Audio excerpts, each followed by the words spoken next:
در سمت اجرای توصیه‌ها و جمع‌ها و جمعیت شهروندی حکومت جمهوری تاجیکستان امروز مسئله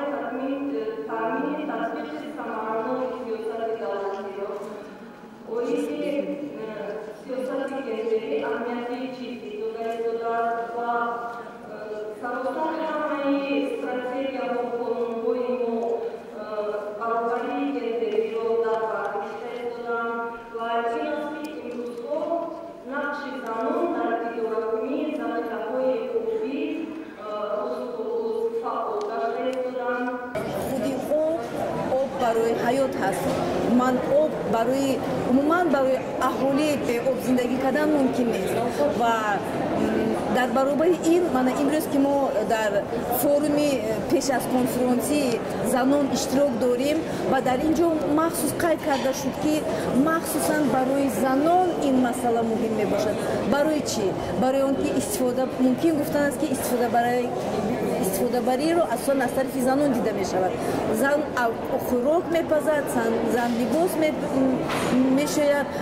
زن خانه تازه میکند، باز آب در کار است و در برابر این در آن جایی که به واسطه قبورهای آب اگر نباشد در قشلاق جایها به واسطه همون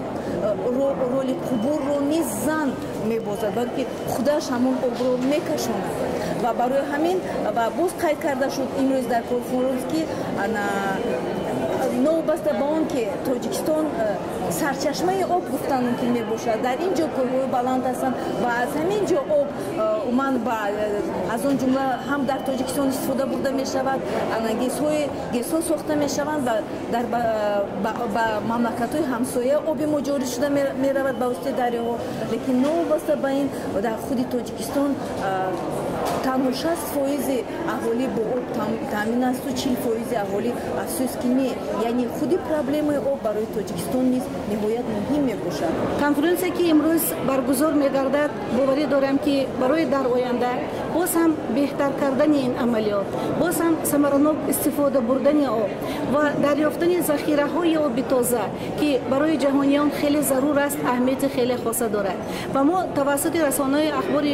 عموم آگاهی داریم که امروز از نبودن آب نوشاکی، از نبودن آب تازه در جهان مردم چگونه اذیت میکشند و در این جاده تهیه کردن برنامه ها و در این جاده یافتن راه هایی که باز هم برای بیشتر و خوبتر استفاده بردن آب امکانیت میدهد خیلی ضرور است.